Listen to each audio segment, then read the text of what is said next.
It is Monday, March 14th of 2022, and on today's Guy's Daily Drive, we're going to talk about impatience.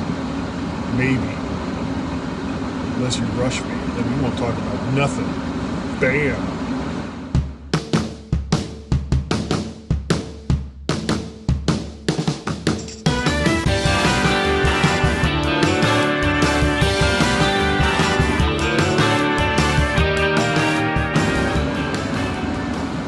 And welcome everyone to Guy's Daily Drive. I appreciate the fact that you are here, you are listening, or watching, or live listening. Actually, no one is live listening. Nobody knows. Nobody knows that Guy is here and he is talking. Bought a lav mic. I was just talking about this before I started today's show. Bought a lavalier mic to try to use here on Guy's Daily Drive. But it didn't fire up. So I'm still using the microphone that comes with the iPhone that I record this on. I will plug it into work, try to charge it up, and see if I can get that thing going. But the main thing that I wanted to talk about today was impatience. And the way that this kind of came up, and it was natural.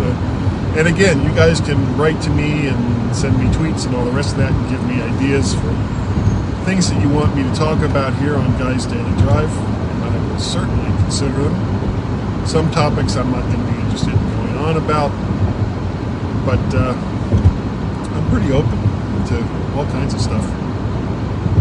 But in this particular case, the way it got started, I had set up the, and here's the thing,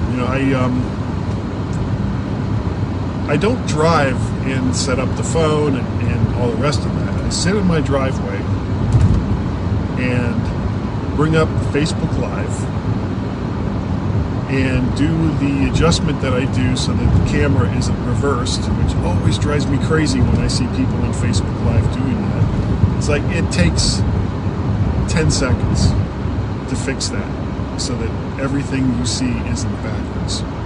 10 seconds. It'd be nice if Facebook could make that a default instead of the other way around. I don't know why everything has to be reversed in Facebook Live. It doesn't make any sense, but okay. Never mind. But the reason why it came up, as I set everything up for Facebook Live before I ever back out of the driveway, because driving is job one, as I say many, many times. And the only thing that I will do once I'm going, because the cell reception around my house isn't that great, so I don't want to start it right there. I wait until I'm a couple blocks away, then I start it up. And that's it. Basically it's a button on the screen of the phone that I push, and then I don't touch the phone again until I'm done with Guy's Daily Drive. Good morning, Martin. It is so good to see you today. Thank you for joining me. And there's somebody else there too. I don't know who. Could be someone. I don't know. You got to tell me.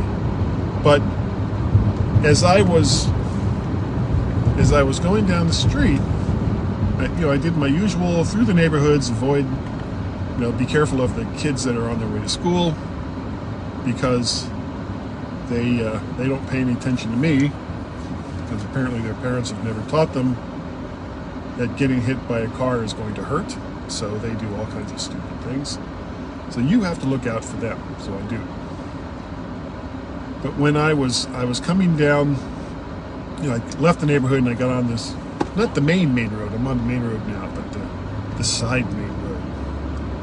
And there were cars doing shenanigans all around me as I was passing the local library. So I was kind of keeping an eye on them, and just as I was getting to the light, I looked up and it was yellow. And before I could really do anything, I was in the intersection and I could see that it had turned red, which meant that if there had been a policeman, and there's a police station right there, he could have pulled me over and given me a ticket for running a red light. And I would have deserved that ticket for running the red light. Even though it wasn't intentional, it wasn't like I was, ooh, I gotta beat this light, so I'm gonna speed up and zoom, zoom, zoom, and get right through that light before it turns red. No. I was watching other things going on around me and didn't realize that the light had turned until it was really too late. So, had nothing to do with recording the show or anything else. It was just one of those things. Cars are doing shenanigans, so I'm paying attention to them, and my attention was diverted. But I didn't get a ticket because there was no cop there, which is, for me, that's good. However, it brought up a point, whereas I see this all the time, where people are such impatient drivers that when they see a light is turning yellow, and they're a good distance away, they will floor it and try to beat that light, and a lot of times they don't, and they roll through while the light is still red. Or, I've seen it as long as like 3 to 4 seconds after the light has turned that they go rolling through. And they, it's really a matter of impatience, because there's no traffic light that's strictly for monitoring and directing traffic that's going to keep you at a red light for more than a couple of minutes. It's just a couple of minutes, guys. It's not that long.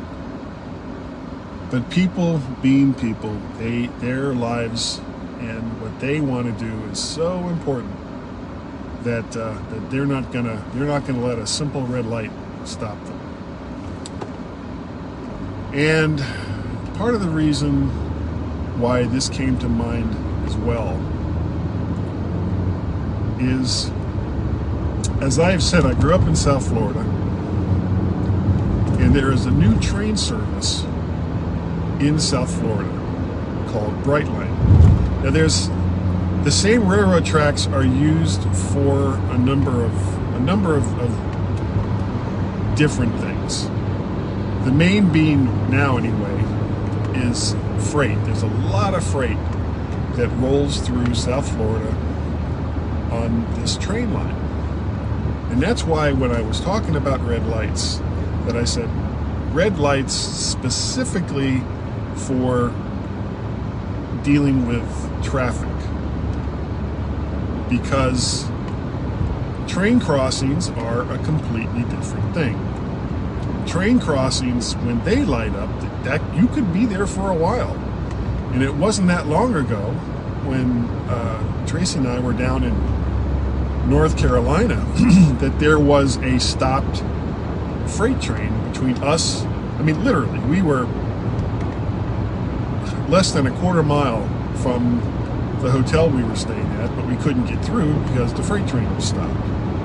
And it didn't matter. I mean, we went all over the place trying to get around this stupid train, and we ended up right back where we started from when it started to move, and we finally got through. But again, it's a matter of impatience. But even that pales in comparison to what's been going on down in South Florida with train crossings. Train crossings. Okay? You're in a little car. There is nothing that a train is going to care about as far as it stopping in regards to a little car. It is going to go through you every single time.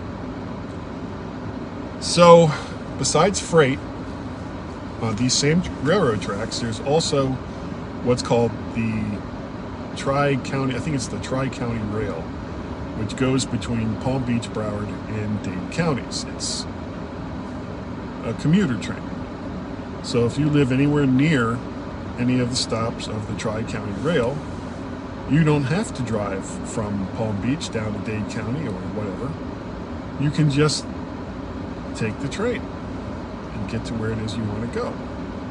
And the third use of these rails is the new service called Brightline. which goes, eventually will go from Miami all the way to Orlando. Actually, I think they've rebranded it now, because I think Richard Branson, Virgin, has bought it or taken it over or something. But I'll just call it Brightline, because I can't think of what they've rebranded it as. But what I'm seeing, because I keep track of what's going on down in my old hometown, and it seems like at least twice a month, or maybe not that many times, but even once is too many, where a Brightline train hits a car that's trying to sneak through a railroad crossing. And as with everything else, Oakland Park / Fort Lauderdale, as it has grown, has become busier as far as traffic goes. So people, being impatient, do a lot of stupid things. One of those stupid things is not going across a railroad crossing without being able to get all the way through to the other side. So what happens, these guys are sitting there right on the tracks, train starts coming, rail guards go down, and there's traffic in front of them, and they can't move. So instead of doing the smart thing, which is to not cross onto the tracks until you can clear the other side of the tracks, they sit there and then most of the time just jump out of their car because they can't move and the car is going to get hit, and they don't want to be in the car when it gets hit by a train, which is the only smart thing that they had done up to that moment. So all these cars getting hit by trains, and inevitably in the news reports that I see, people are blaming the train because reasons. Mostly that, they should be going much slower through a residential neighborhood. It's train tracks. Train tracks. Use common sense. Don't try to get up on a train crossing if you can't get through to the other side. And what makes it even worse, trucks that have to go across, of course, if they're good, decent drivers, they have to wait until there is a long enough gap for them to get their truck all the way through. But a lot of times, in order to get to wherever it is that they're going 3 to 4 seconds faster than they normally would have, people will cross the train tracks and then jump into the gap that the truck is trying to leave so that they can get through. And all that does really is just make it worse for everyone, because now this truck that can't get through is completely blocking the lane.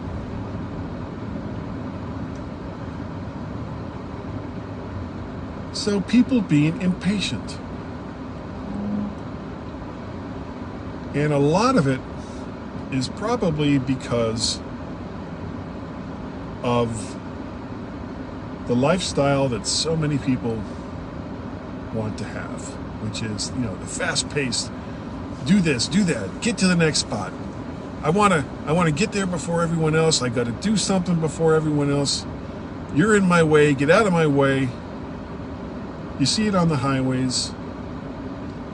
You see it walking down sidewalks. You see it in grocery stores.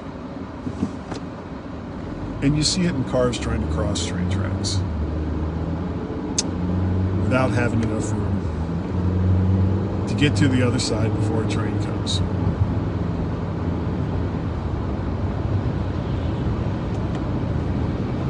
And putting aside all of the other arguments about how fast trains should be going through the various areas that the train tracks go through. And these tracks have been there for probably 100+ years, since Flagler came down to South Florida and opened it up for everybody. And it was like the early 1900s when most of that was going on. The first big South Florida boom happened. And it was because of the railroad. What was once uncrossable swampland became crossable with the train. So my advice to people is be less impatient. Take your time. It's not, in the long run, the life you could be saving is your own, because if you're there 5 seconds, 5 minutes, an hour or more than you might have by zooming through traffic, cutting lights, and all the rest of that, is it worth it? Is it worth it to get into an accident? And it's not just you. It's the other people that are inconvenienced and hurt or killed because you can't be bothered to have just a little bit of patience. So that's going to be it for today for Guy's Daily Drive. I appreciate the fact that you have all joined me today, mostly Martin. Hi, Martin. I know you said something else, but I can't read it yet. I will when I get to work. If you want to send me an email, you can do so. guy@mymac.com or podcast@vertshark.com. You can send me a tweet over there on the Twitters. I am Mac Parrot or Vert Shark over there on the Twitters. You can go to vertshark.com. That's my website. It's got all the odds and all the vids. If all you want to do is watch, go on over to YouTube. Look up Vert Shark and then like, share, subscribe. Did you see it? Like, share, subscribe. All you got to do. It's so freaking easy to do. If you would like to contribute to Guy's Daily Drive, as Christopher Trausch, I can never get his name right. I was recording yesterday with Gaz, and I blanked completely on your name, Chris, and I am so sorry. It was not intentional. I wasn't being a jerk. I really do appreciate it when people contribute. I had a senior moment. It's all I can tell you. So, if you would like to contribute, and hopefully not have your name forgotten, because I'm an old guy, you can go to patreon.com/MacParrot. You can buy me a coffee, just a coffee, ko-fi.com/MacParrot. Or you can pay a pal at paypal.me/MacParrot, which I think is what Christopher did.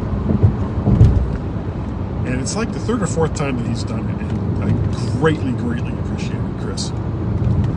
Anyway, that is going to do it for today. I hope you all have a wonderful day, and I will see all of you next time right here on Guy's Daily Drive. Bye-bye.